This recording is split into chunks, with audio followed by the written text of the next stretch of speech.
Snowman anh phải khá là bảo như thế như khoan nào này như mai gì yes vào em phát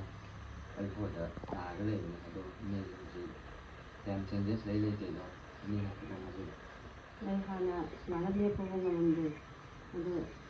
ấy làm ngoài để sao vậy chặt vào không phải làm được đó chặt vào làm này thay vàng em ngoài làm luôn thằng Hải tiền đông nhàn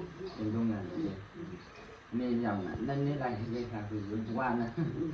nhưng mà chỉ cái mình mà ăn đi phải nên rồi bố thôi bây giờ mình đi để sao bên ngoài rồi alo sao được gì tôi đâu có thể xuống lấy được đấy này lấy cái hai chả là người đi hàng rồi mà được tên này mà được chắc các bạn này một những làm một quả hết hay một cái cho được mà được cái này cái nhiều được cái rồi cũng vô cùng là được rồi mà ăn lúc mà như là khoan làm cái lời của trong hai điều